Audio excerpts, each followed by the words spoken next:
Living in a fast paced world with over 8 billion people, it's very easy to be overlooked, undermined, trampled on, and pushed aside.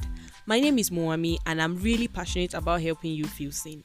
I really hope that this podcast and every episode that comes your way reminds you that you are truly one in a million. Hi guys, you're welcome to episode 4. Yes, the fourth episode in the 30 days of Christmas with Moami, and I'm super excited to have you on today's episode. So I'll just dive straight into what we have for today. Today I'm going to be telling you about how life can be lifing. And in case if you're wondering what that is, and yes, in case if you're new here, welcome to the Million and One Tribe. Don't forget to like, subscribe. It helps the algorithm and all of that content creator talk. So yeah, let me tell you a story. So that's to explain what I mean by life can be life in and where I'm driving at to my point. So sometime this year, I think in September, October, I can't remember. This particular Friday, I was to I was invited. My dear, your girl was invited to a news channel to speak on podcasting, you know, and all of that. And I felt really, really anxious about it, but eventually I calmed down. But guess what? After the interview, I cried because I felt like I was a failure. I feel like I can never make it.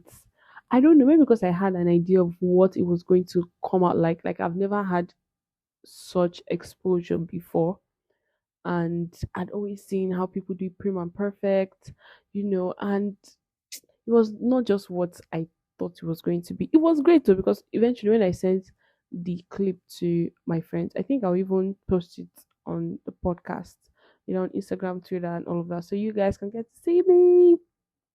Let me know what you think. Um So when I sent it to them, they're like, "Oh no, it's cool, you did well," and all of that, which was great because I mean they affirmed me. But moving on that same day, so remember this is a Friday. After the interview, I had to travel to Jos because my friend was getting married. Then I went through a whole Jos trip. If you listen to the previous episodes before we started this 30 days of Christmas, when I was talking about my trip, you know that that trip, that road, that Jos road is not it's not a fine road. So someone used to tease that that's not the kind of road you pass when you're pregnant, because you can come out and not find your baby. To tell you how rough that road is. From Zaria to Jos, yes, it's not from Kaduna to Jos. Not a great road. So I went through all of that and I entered Jos really late.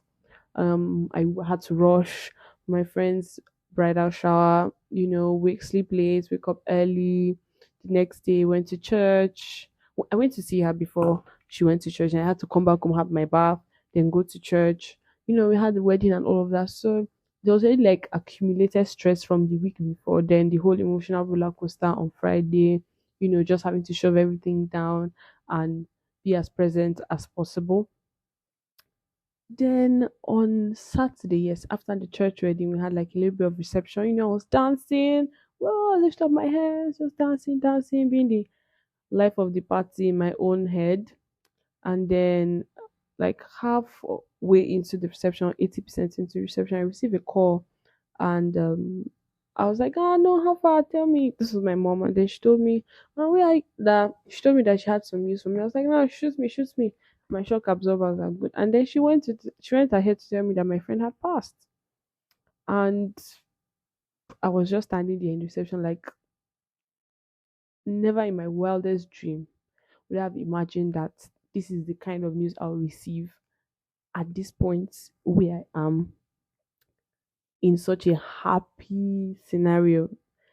And secondly, this person that you told me had passed, so it was a lot to take in, and it felt like a juxtaposition, like two sides of a coin.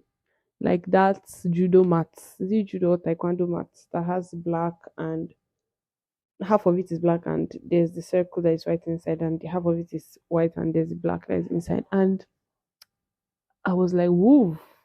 So if you're Christian, you know the scripture that says, rejoice with them that rejoice, and mourn with them that mourn. And I was like, whoa, today I'm really living that scripture, because nothing would have prepared me for the thoughts of such contrasting things happening simultaneously. And it just made me realize how that emotional tenacity is required. Emotional vi- is vigor the word? No, just some level of emotional strength. Do you get is required to be able to manage. And I know we've been taught over time to manage situations. So you can be having a business, you have a contingency plan, but for your emotions, nobody really tells you that things do not really do go the way you do plan them to go. Do you get so that just made me realize that you have to be strong. You're Hina man. An accent on the H. Oh my god. And that was on a lighter note. So yeah, that's it. That's what I mean by life can be life in. And we see this dynamic play out in different scenarios. So we see it with your job, you see it with your friendships, you see it with education.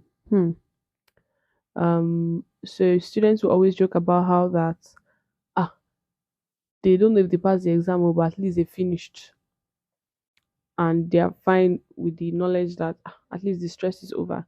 Do you get? You see it in different dynamics, even in education, where you just fail the test, or no, you just passed the test, but you missed an assignment.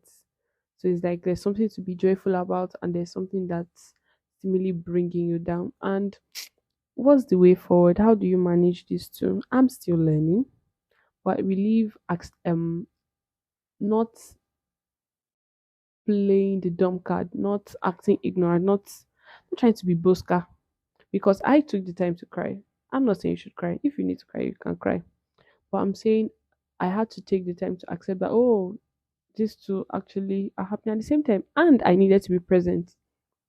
You get as much as um sometimes you need to be like, you know what, one scenario is overwhelming the other, but I believe it's possible to be able to manage to and do it well, like do it very well. And I've seen it in a lot of leaders how that they put down their emotions to be able to serve the people. And I believe if you're in a certain scenario that requires service and you have two contrasting things, I mean, you see it a lot with spiritual leaders. I've like this ones is like they've mastered this art of not letting their present circumstance take them away from the responsibility that they have. So I'm saying when you're in a situation that requires your full responsibility, it's emotional tenacity is required.